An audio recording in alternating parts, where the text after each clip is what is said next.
E-PG पाठशाला हिंदी में आपका स्वागत है।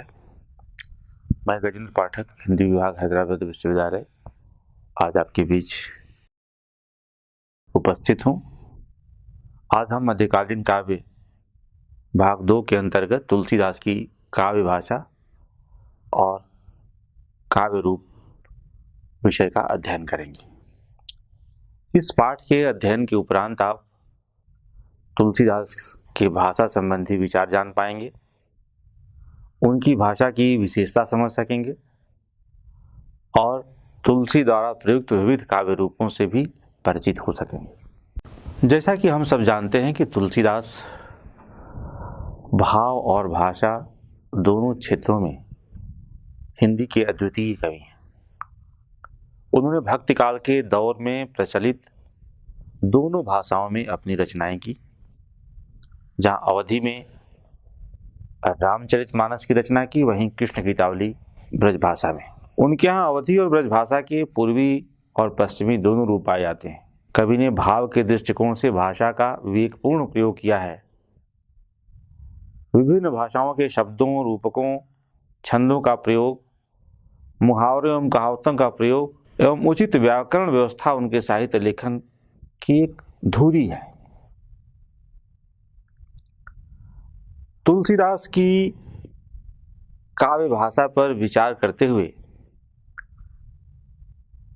हमें यह भी ध्यान में रखना होगा कि भक्ति कविता में अपनी बोलियों के प्रति जो आत्मविश्वास आया, उस आत्मविश्वास की जड़ कहाँ है। बुद्ध से जो परंपरा शुरू हुई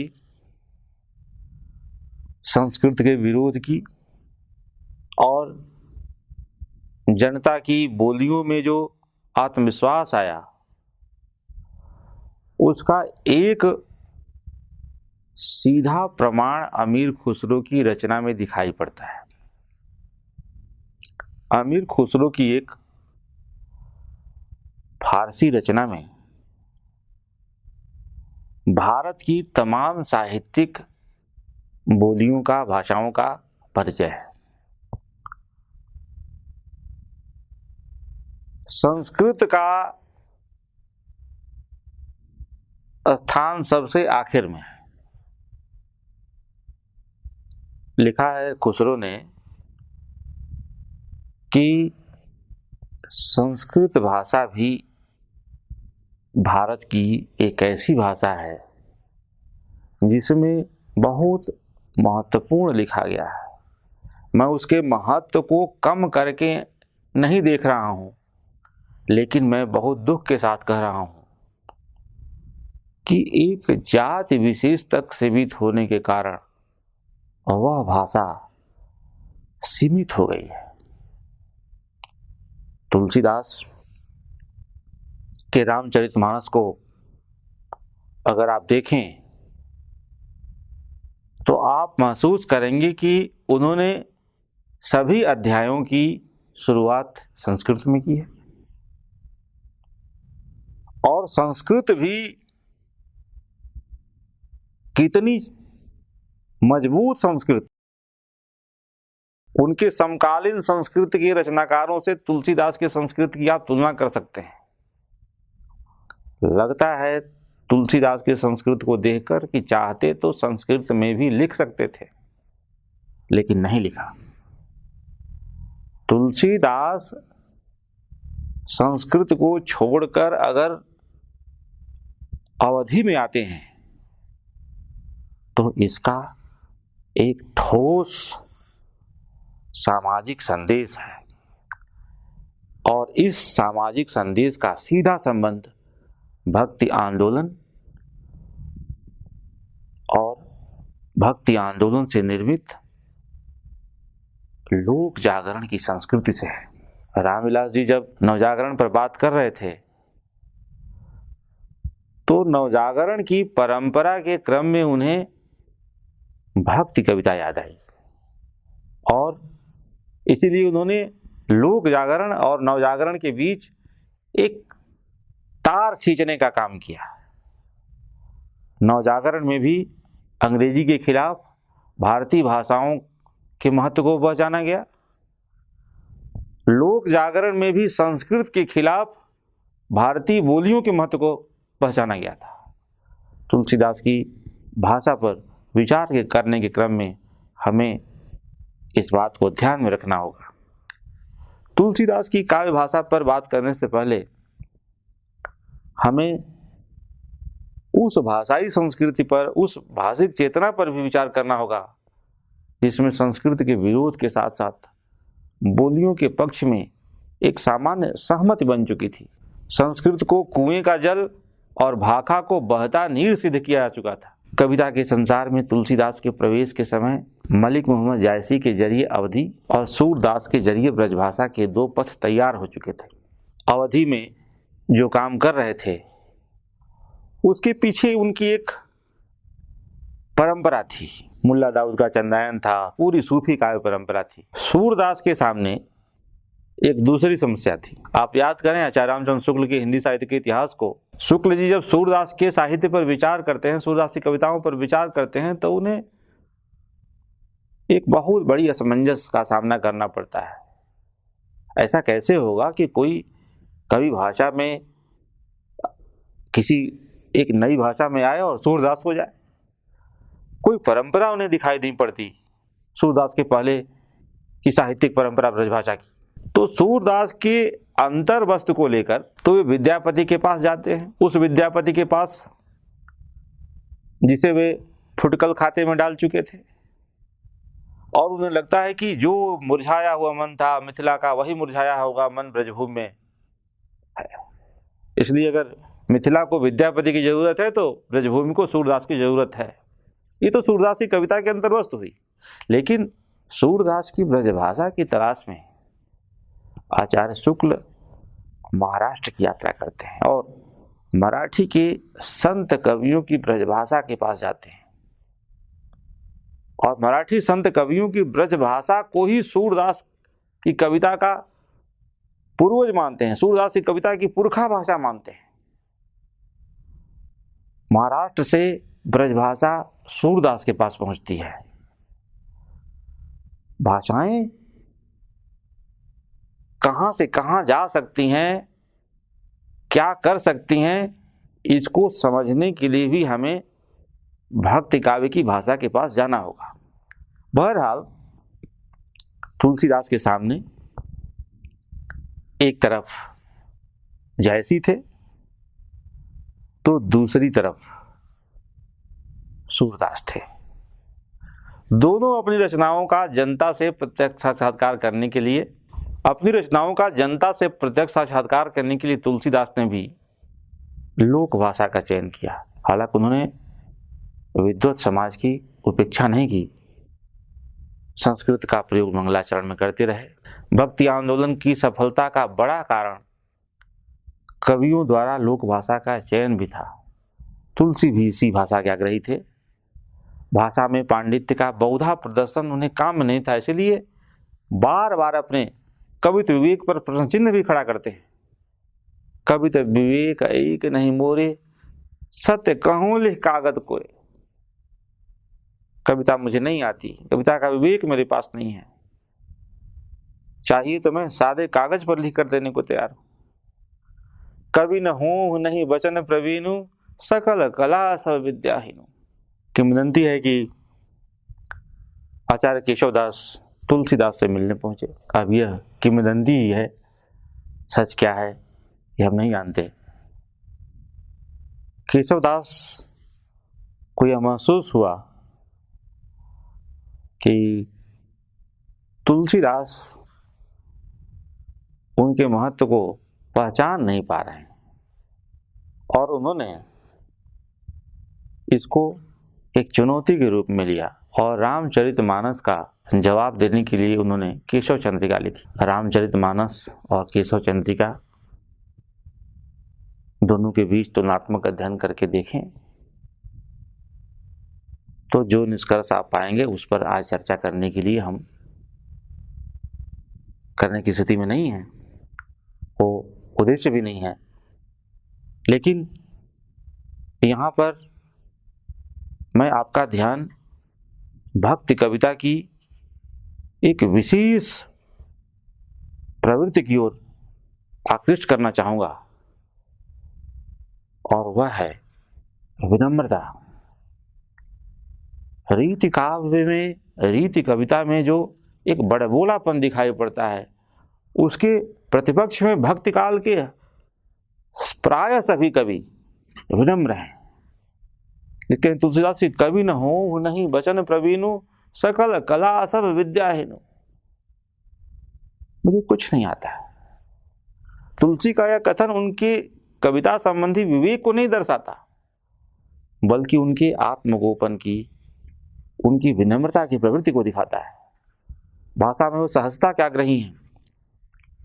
वैसी तमाम भाषाएं जो आम जनजीवन से अपना संबंध स्थापित न कर सकें, वह तुलसीदास को प्रिय नहीं। वे कहते हैं, आखर अर्थ अलंकृत नाना, छंद प्रबंध अनेक विधाना, भाव भेद रस भेद अपारा, कवित दोष गुण विविध प्रकारा। नाना प्रकार के अक्षर, अर्थ, अलंकार, अनेक प्रकार की छंद रचना, भाव और रसों के अपार भेद आदि कविता के भांति भांति के गुण दोष होते हैं। कविता वह होती है जो गंगा के समान हित करने वाली हो। कीरति भनित भूति भल सोई, सुर सरि सम सब का हित होई। तुलसीदास ने अवधि के साथ ब्रजभाषा में रचनाएं की। संस्कृत पर भी उनका उतना ही अधिकार था, जैसा कि हम बात कर चुके हैं। रामचरितमानस के हर सोपानों की शुरुआत तुलसीदास ने संस्कृत में की है। बाकी के दोहे और चौपाई अवधि में है। वाणी की देवी और मंगल के देवता गणेश से अपने रामचरितमानस का श्री गणेश करने वाले तुलसीदास वाणी और मंगल को जिस लोक से जोड़ना चाहते हैं, उसका पूरा साक्ष्य उनकी रचना संसार में मौजूद है। मंगल अगर लोक का होना है तो वाणी भी लोकवाणी ही होगी। तुलसीदास की काव्य भाषा पर विचार करते हुए आचार्य रामचंद्र शुक्ल ने इस तरफ संकेत किया था कि जायसी ने सिर्फ अवधि में लिखा और सूरदास ने सिर्फ ब्रजभाषा में, जबकि तुलसी ने दोनों काव्य भाषाओं में सामान्य रूप से लिखा। जायसी से तुलसी की अवधि और सूरदास से तुलसी की ब्रजभाषा की तुलना करें तो निश्चय ही तुलसी आगे कवि सिद्ध होते हैं। डॉक्टर श्याम सुंदर दास ने लिखा है कि इन दोनों भाषाओं को संस्कृत की परिपक्व चाशनी की पाग देकर उन्हें अद्भुत मिठास प्रदान की है। उनकी रचनाओं में इन दोनों भाषाओं पर इतना अधिकार दिखाई देता है जितना स्वयं सूरदास का ब्रजभाषा पर और जायसी का अवधि पर न था। श्याम सुंदर दास ने तुलसी की भाषा दृष्टि पर विचार करते हुए एक बहुत अच्छी बात उन्होंने लिखा है कि संस्कृत इसमें अब तक राम कथा संरक्षित थी, अब जन साधारण की बोलचाल की भाषा न रहकर पंडितों के ही मंडल तक मधी रह गई थी। इससे रामचरितमानस का आनंदपूर्ण लाभ सर्वसाधारण नहीं उठा सकते थे। इसीलिए गोस्वामी जी को भाषा में रामचरितमानस लिखने की प्रेरणा हुई, पर पंडित लोगों में उस समय भाषा का आदर न था।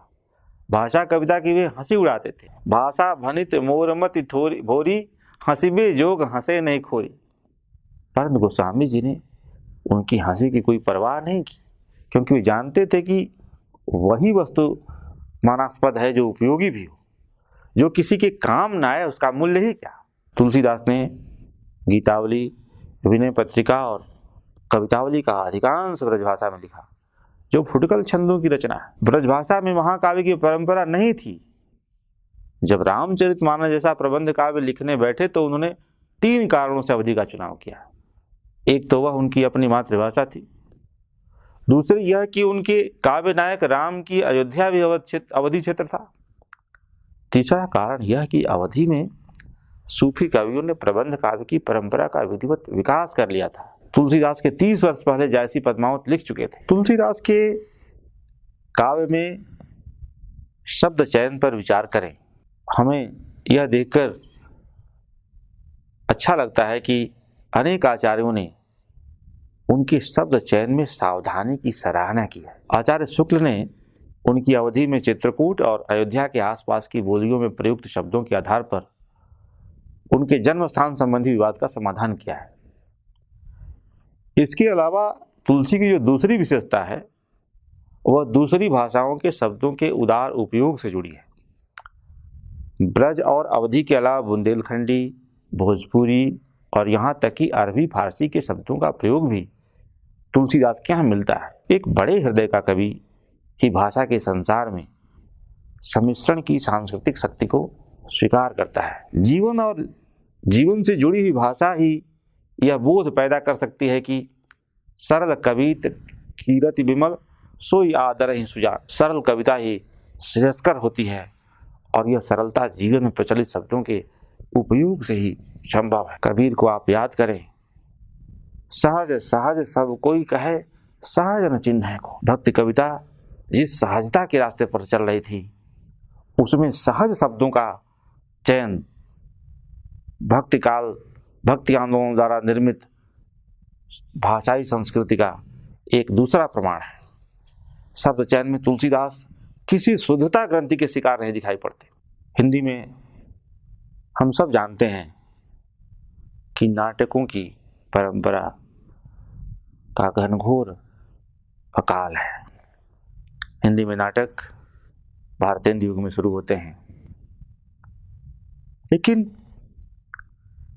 तुलसीदास के रामचरितमानस पर यदि हम विचार करें तो मुझे लगता है कि हिंदी में नाट्य संस्कृति का एक सुंदर उदाहरण आपको तुलसीदास के यहाँ दिखाई पड़ेगा। अमृतलाल नागर ने मानस का हंस में तुलसी के नाटककार रूप का आख्यान प्रस्तुत किया है। यह निश्चय ही तुलसी का अद्भुत प्रयोग था कि एक पूरे नगर को उन्होंने रंगमंच में तब्दील कर दिया था। तुलसीदास के संदर्भ में विचार करें तो वे नाटक न लिखते हुए भी नाटक और रंगमंच के बीच ऐसा कोई विवाद नहीं देखते। पूरा रामचरितमानस नाटकीयता का अद्भुत प्रयोग है। गौरतलब है कि जिस भाषा में नाटकों की कोई परंपरा न रही हो उस भाषा में कविता को नाटकीय संभावनाओं से परिपूर्ण करना तुलसी का मौलिक और ऐतिहासिक प्रयोग था। विश्वनाथ त्रिपाठी ने लोकवाणी तुलसीदास में तुलसी की इस विशिष्टता को रेखांकित किया है। महान कविता में नाटकीयता विद्यमान होती है। यह नाटकीयता कवि कौशल की कसौटी है। नाटकीयता केवल कथानक विन्यास में नहीं, संवाद, वाक्य गठन, शब्दों की ध्वनि योजना, छंदों की यति रचना के प्रत्येक उपकरण में रची बसी होती है। यहाँ एक बात और ध्यातव्य है, नाटकीयता में काव्य दृश्य होता है किंतु प्रदर्शन, भाषा स्फूर्ति और नाटकीयता एक साथ नहीं चल सकते। अनुभूति की तीव्रता जैसे सघन बनकर उपमा, प्रतीक और बिंब बनते हैं, भाषा उसी प्रकार अनुभूति की धार पर कटकर विवरणात्मकता से नाटकीयता में परिभाषित हो जाती है। भाषा गोया यह मुद्रा धारण कर लेती है, कहने से क्या फायदा, खुद देख लीजिए। कहने से क्या फायदा यानी कहना बेशुद्ध है, कथन असक्त है, कहीं न सकत गुण रुचि अधिकाई। दशरथ और कैकेयी और मंथरा और उसके पहले लक्ष्मण और परशुराम के सिर्फ संवाद ही नहीं, कविता कहने का जो पूरा ढंग है, या यूं कहें कि पूरा काव्य विन्यास ही तुलसीदास के यहाँ नाटकीय गुणों से, नाटकीय तत्वों से रचा पका है। अवध में रामलीला की परंपरा और उसकी लोकप्रियता तुलसीदास से नई है या पुरानी, यह तो विचार का विषय है, लेकिन इस परंपरा की लोकप्रियता में तुलसीदास की भूमिका से इनकार नहीं किया सकता। तुलसी की काव्य भाषा में नाटकीयता का यह एक सामाजिक पक्ष है, रूपक और प्रतीक। तुलसी की काव्य भाषा पर विचार करने के क्रम में सबसे पहले हमारा ध्यान उस प्रसंग की ओर जाता है जहां राम सीता को पहली बार देखकर मन ही मन पुष्प वाटिका में पुलकित है। गुरु विश्वामित्र के लिए फूल लेकर लौट रहे हैं, लेकिन इस फूल पर हृदय की दीवार पर टंकित सीता का चित्र भारी पड़ रहा है। बात छिपाए नहीं छिपती और गुरु के सामने असलियत जुबान पर आ जाती है। दिन जैसे तैसे कटता है, लेकिन शाम होते ही पूरब में चंद्रमा का उदय फिर सीता की याद दिलाता है। प्राची दिशि शशि उगम सुहावा, श्रियमुख सरिस देख सुख पावा, बहुरी विचार किन्हि मन माही, सिय बचन सम हिम कर नाही, सिय बदन सम हिम कर नाही। राम का यह विचार कि चंद्रमा सुंदर हो सकते हैं लेकिन सीता के समान नहीं हो सकते। तुलसीदास को यह टीस थी कि सीता जैसी स्त्री के सौंदर्य की तुलना दूसरे कवियों की झूठी की हुई उपमाओं से कैसे की जाए। जन्म सिंधु पुनि बंधु विषु, दिन मन लीन सकलंक, सियमुख समता पावकिमि, चंद बापुरो। तुलसीदास की काव्य चेतना और काव्य भाषा में फर्क नहीं है। जिस भाषा पर सवार होकर वे राम कथा कहने चले थे वह भाषा उसी तीर की तरह है जिससे दूर तक मार करने के लिए कमान को बहुत पीछे तक खींचना होता है। चंद्रमा को सौंदर्य का प्रतिमान नहीं बनाना है तो इतने से काम नहीं चलेगा कि सीता को उनसे सुंदर मान लिया जाए, बल्कि इससे आगे जाकर वे उनकी पूरी जन्म कुंडली पर विचार करते हैं। खारे समुद्र में उनका जन्म, उसी समुद्र जिसमें उनके साथ विष भी निकला था, निकला तो अमृत भी था, लेकिन वे यहां अमृत की चर्चा नहीं करते। विष का असर होने के कारण है कि वे दिन भर निस्तेज पड़े रहते हैं और ऊपर से काले दाग आ जाते हैं। और कहां सीता जी। और आगे चले, अभी चांद से बहस जारी है। यह उन्हें कुछ तिरछे नजर नहीं आते, बल्कि घटाई बढ़ाई बिरहिन दुखदाई, ग्रसई राव निज संधि पाई, कोक शोक प्रद पंकज द्रोही, अवगुण बहुत चंद्रमा तू।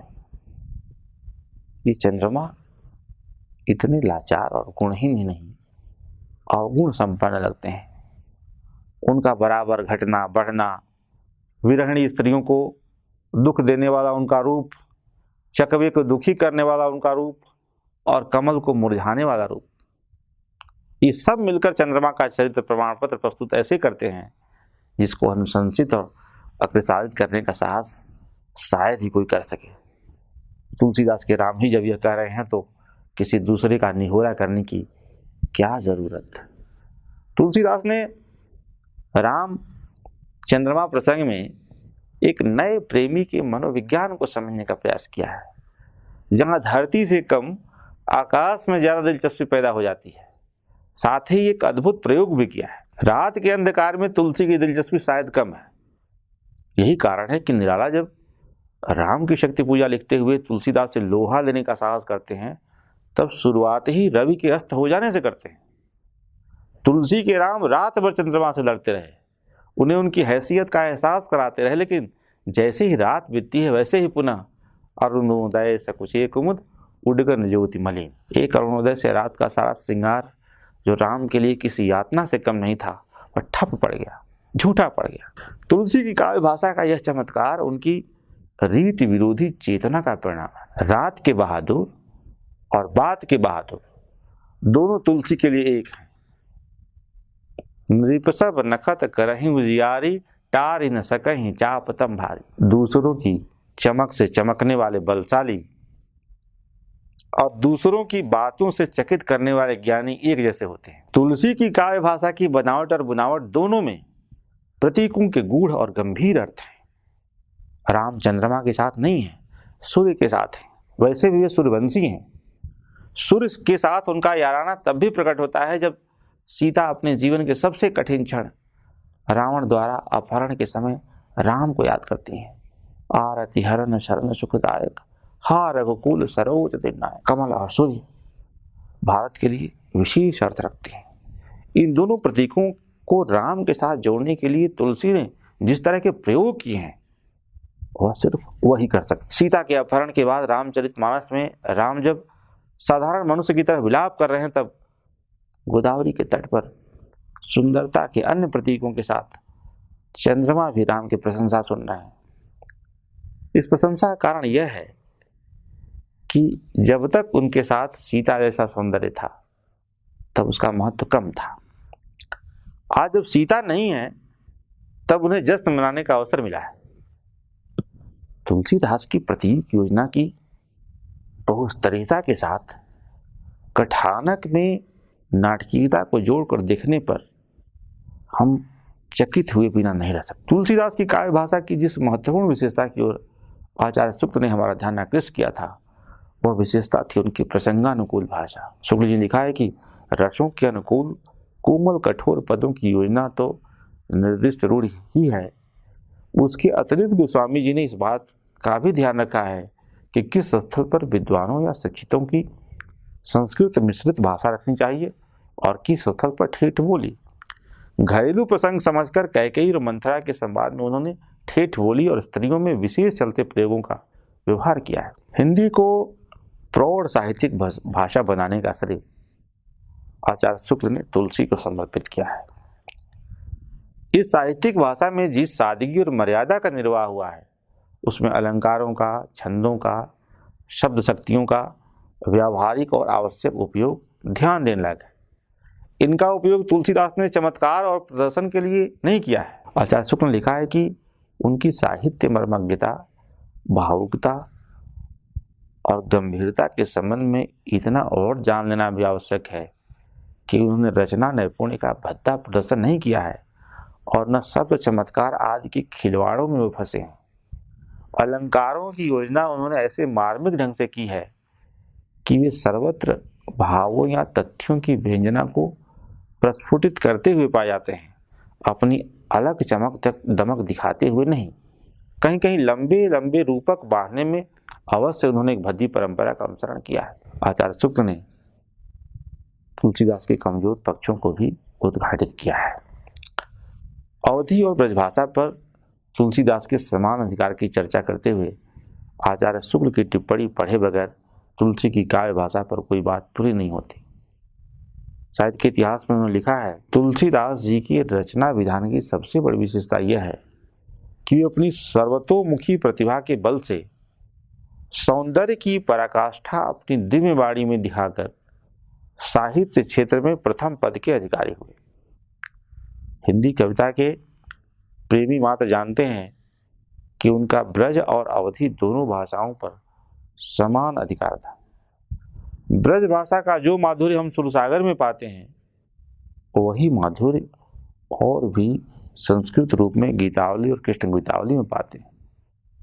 ठेठ अवधी की जो मिठास हमें जायसी की पद्मावत मिलती है वही जानकी मंगल, पार्वती मंगल, बरवे रामायण और रामलीला नहछु में हम पाते हैं। यह सूचित करने की आवश्यकता नहीं कि न तो सुर का अवधि पर अधिकार था और न जायसी का ब्रजभाषा। तुलसीदास के काव्य रूप पर विचार करने के क्रम में उन काव्य पद्धतियों पर विचार करना होगा जिनका उपयोग उनके पहले पूर्वज कवियों ने किया था, जिसमें सबसे पहले उपदेशात्मक शैली आती है। सिद्धोनाथों और निर्गुण संतों द्वारा दोहों के जरिए शैली का उपयोग बेहद प्रचलित था। तुलसी के मित्र रहीम ने भी शैली का प्रयोग किया है। तुलसीदास की दोहावली, वैराग्य संदीपनी और रामाज्ञा प्रश्नावली में इस शैली का प्रभाव दिखाई पड़ता है। एक दूसरी पद्धति जो प्रचलित थी वह वीर रस प्रधान कविताओं की थी। वीरगाथा काल से ही हिंदी में यह पद्धति शुरू हो गई थी और इसका विकास और विस्तार रीतिकाल तक हुआ। तुलसीदास ने राम की वीरता और ओज के लिए शैली का उपयोग किया है। रामचरितमानस के लंका कांड और कवितावली के सुंदर कांड तथा लंका कांड में इस पद्धति का ओजस्वी रूप दिखाई पड़ता है। तीसरी पद्धति जो तुलसीदास की रचनाओं में दिखाई पड़ती है वह है दोहा चौपाई पद्धति। जिस अवधि में तुलसीदास रचनाशील थे उस अवधि में सूफी प्रेमाख्यानक कवियों ने दोहा और चौपाई का अपनी कविता में विधिवत विकास कर लिया था। तुलसीदास का पूरा रामचरितमानस इस दोहा चौपाई पद्धति का सुंदर उदाहरण है। वैराग्य संदीपनी में भी इस शैली का प्रयोग हुआ है। लोकगीतों की परंपरा हिंदी साहित्य के लिए एक बहुत बड़ी विरासत है। तुलसीदास के काव्य में इन लोकगीतों की भी एक समृद्ध परंपरा दिखाई पड़ती है। किसी मांगलिक अवसर पर लोकगीत भारत की एक बहुत महत्वपूर्ण पहचान है। पार्वती मंगल, जानकी मंगल और रामलीला नहछु में तुलसीदास ने इन लोक गीतों का, इन शैलियों का सुंदर उपयोग किया है। कवितावली और गीतावली में भी इसके अनेक उदाहरण मौजूद हैं। पुत्रोत्सव हो या विवाहोत्सव, जो जिंदगी के सर्वाधिक महत्वपूर्ण अवसर हैं, वहाँ इस लोक संगीत की ठाट तुलसी की यहाँ खुलकर प्रकट होती है। बरबर रामायण इसके बारे में प्रसिद्ध है कि तुलसीदास ने इसे अपने मित्र रहीम की रुचि के अनुसार लिखा था, और बरबर भी दरअसल एक लोक छंद है। अवधि का यह ललित छंद सावन के झूले और होली के गीतों के से संबंध रखता है। एक और पद्धति जो तुलसी की रचनाओं में दिखाई पड़ती है वह है कवित्त, सवैया और पद पद्धति। तुलसीदास ने अपनी कवितावली में ब्रजभाषा के कवित्त और सवैया पद्धति का प्रयोग किया है। गंग और नरहरि जैसे कवियों ने इन छंदों को लोकप्रिय बनाया था। ये दोनों कवि अकबर के नवरत्न में शामिल थे। तुलसीदास नवरत्नों में शामिल तो नहीं थे, लेकिन वे राज दरबारों की पसंद से परिचित थे, इसलिए उन्होंने कवित्त और सवैया में भी एक नया प्रयोग किया है और इन छंदों को राज दरबार से बाहर निकालकर जनता के बीच पहुंचाने का काम किया। तुलसीदास ने इसके अतिरिक्त पदों की रचना की है। भक्ति काल में पदों का कबीर जैसे कवियों ने बहुत सुंदर उपयोग किया। सूरदास और मीरा के यहाँ इस पद्धति का बहुत अच्छा उपयोग दिखाई पड़ेगा। तुलसीदास गीतावली, विनय पत्रिका और कृष्ण गोदावली में इस पद्धति का उपयोग करते हैं। अपने समय तक और अपने समकालीन प्राय सभी प्रमुख काव्य रूपों का न सिर्फ उपयोग किया, बल्कि सब में अपनी तरह का प्रयोग कर उसमें एक नई ऊर्जा का संचार भी किया है। इन सभी काव्य रूपों को वे लोकप्रियता के वास्तविक निर्धारक तथा साहित्य के लक्ष्य जनता तक ले जाने का प्रयास करते हैं। कथा सूत्र की दृष्टि से तुलसीदास ने प्रबंध, निबंध और मुक्तक तीनों का उपयोग किया है। प्रबंध काव्य के अंतर्गत उन्होंने रामचरितमानस की रचना की है। निबंध के अंतर्गत उन्होंने लोक संस्कृति से रसिक्त जानकी मंगल, पार्वती मंगल और रामायणछु लिखा। मुक्तक के अंतर्गत कवित्त शैली में कवितावली और हनुमान बाहुक, दोहावली और सगुनावली, बरवे शैली में बरवे रामायण, गीत शैली में गीतावली, कृष्ण गीतावली और विनय पत्रिका तथा दोहा चौपाई शैली में वैराग्य संदीपनी की रचना की है। आचार्य विश्वनाथ प्रसाद मिश्र ने तुलसी के काव्य रूप पर विचार करते हुए लिखा है कि मुक्तक के क्षेत्र में तुलसीदास का महत्व कम आंका जा सकता है। सूरदास ने उस क्षेत्र में बहुत अधिक क्षमता प्रदर्शित की, पर प्रबंध के क्षेत्र में गोस्वामी जी को पार कर जाने वाला हिंदी में कोई कवि नहीं हो सका। उसमें सबसे बड़ी विशेषता यह है कि शास्त्र का कोई गहरा आग्रह नहीं। प्रबंध काव्यों में वर्णात्मक प्रसंगों के संसार की जैसी परिपाटी संस्कृति में भी चल पड़ी थी, उसका भी परित्याग कर आवश्यक वर्णों से ही उन्होंने काम लिया है। निष्कर्ष के तौर पर हम कह सकते हैं कि तुलसीदास न सिर्फ अवधी और ब्रजभाषा, बल्कि संस्कृत और भोजपुरी की भी प्रयोग को अपनी रचनाओं में शामिल कर छंदों, अलंकारों और रूपों की सुंदर योजनाओं द्वारा उन्होंने जो एक बहुत बड़ा एल्बम बनाया अपनी रचनाओं से, वह एल्बम हिंदी की एक ऐसी धाती है जिसको भुलाकर हिंदी कविता तो क्या, भारत देश को नहीं समझा सकता।